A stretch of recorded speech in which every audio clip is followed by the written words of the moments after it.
Hey, and thanks for joining me. Wanted to jump on here for a minute and just kind of process what the last couple of weeks have looked like for me and what I have come to realize. It's been an interesting few weeks. I found myself in a place a few weeks ago where it was like, I'm going to do my best to find words to describe the experience, but it was like I had an itch I couldn't scratch. It was this anxiety that I needed to do something differently, but I didn't know what the hell to do. And like, when I start feeling like that, I get very uncomfortable and I start trying to figure out what it is I'm supposed to be doing. And I start doing things. And in that, I do things that I've already done, thinking that maybe I didn't do it right the first time, or maybe there's another layer to it, or... But usually what happens when I do this is that I do the exact thing that I told myself I wasn't going to do. And then I end up focused on this problem that I should have never had.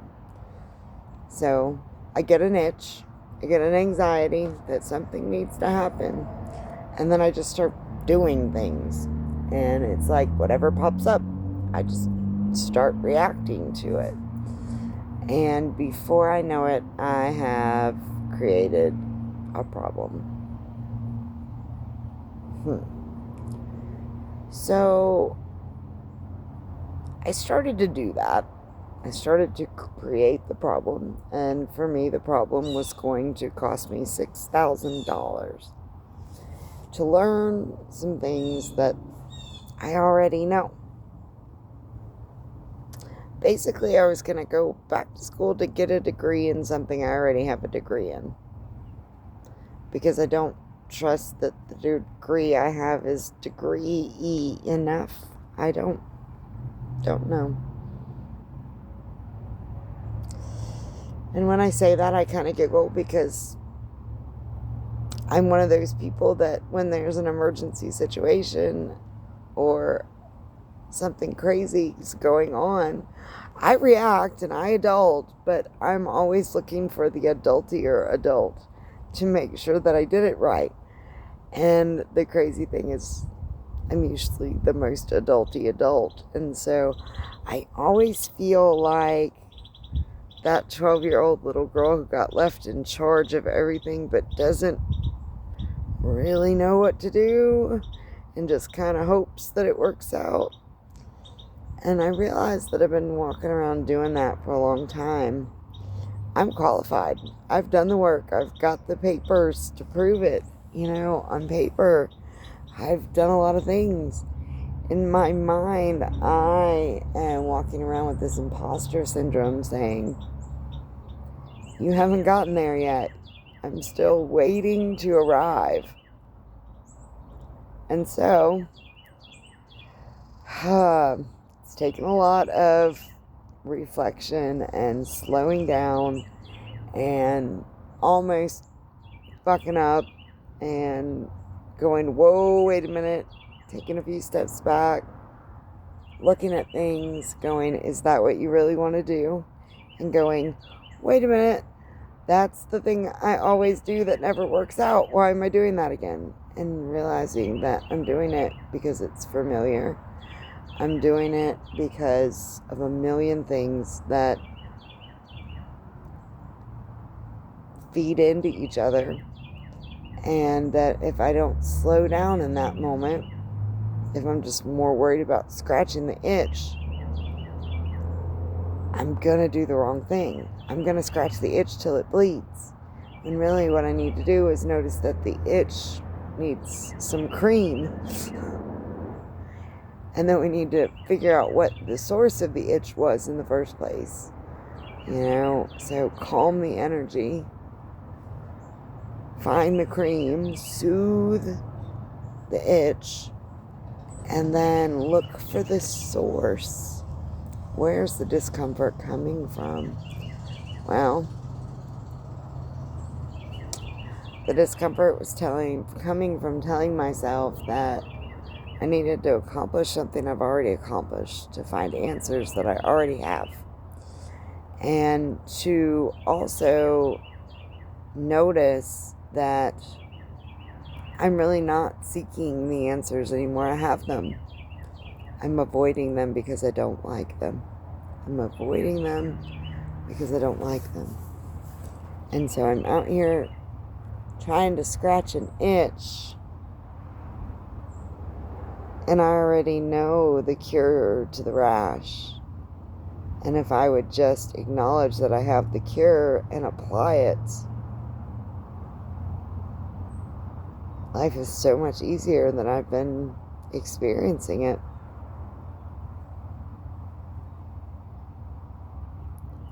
How are you making things harder on yourself? Why are you doing that? The itch itches, but scratching it till it bleeds does not solve the problem. It does make it stop itching, but it also creates a hole that is now bleeding that might get infected. And now you might have to go to the hospital, when if you would have just put the cure on the wound by slowing down and paying attention, put the cure on the rash, soothe the itch, understand what caused the rash, put the cure on there, feel the emotions around what caused the rash, decide, what do you do next time? Do you wear protective clothing so you don't get a rash? Do you not go back over there because you're allergic? Do you cut down the thing that you're allergic to? Do you burn down all the brush over there so that you don't get that rash again? And maybe in the place of that brush you plant some flowers. This is all metaphorical. I hope that you're following me on this. But you know, what is the thing that is making you want to move? What is the old pattern that you're wanting to follow? And how do you stop and say, no, I'm not going to go that direction? You know, what have I learned from having gone that direction? Do I have the answer? Am I telling myself I don't, and I do, and I just don't like the answer because it's going to make me uncomfortable? Another good metaphor is, you know, when does the most discomfort come? During childbirth, or when you're birthing something new, right before you realize the beauty of what is, right before you push that baby out, right before the dream is realized. It's uncomfortable. And unfortunately, what I do, it's a pattern for me.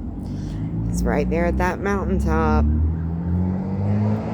I turn around right before I know I've hit the peak, right before I see the evidence of the end of the climb. I turn myself around, I walk over to the cliffside, and I jump off. Thankfully, most of the time I remember to pack a parachute, so I land on the ground pretty in one piece. But guess what? I still never got to the mountaintop, and I am still determined to get there. But now I'm all the way back at the bottom. And the thing I really do is I forget that I know how to climb the mountain. And so not only am I back at the bottom, but I'm going to pretend like I never did it before.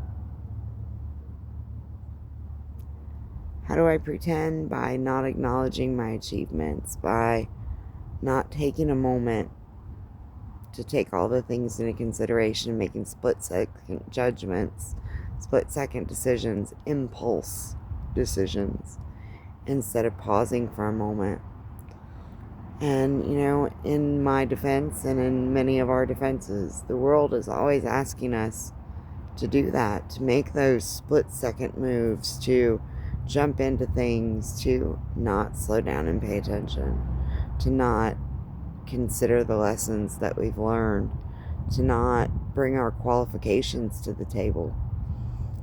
Slow down. I give you permission. Now give it to yourself. Slow down. The answers are right there. But you're missing them because you're moving too fast. You're missing them because you think you should do what you did last time, but you forgot that what you did last time didn't work out. Maybe you need to do some of what you did last time, but not all of it. Maybe you need to do exactly what you did last time with a completely different approach, a different attitude, a different outlook, a different expectation, or really no expectation, but instead just being curious. If I did it this way instead, what would the result be? Can you be a scientist in your own life? My hypothesis is that if I do these things, I'm going to get this result. Did I do the things that I said I was going to do? And what was the result? And how do I want to take that information forward with me? Rather than denying it because I don't like it, it makes me uncomfortable, makes me feel guilty. Deal with those things. Deal with the discomfort. Deal with the guilt. Deal with the shame. Find why they're there. What are they coming to tell you?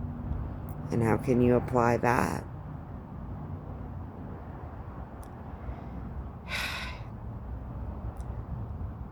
There are so many ways to get where we want to be.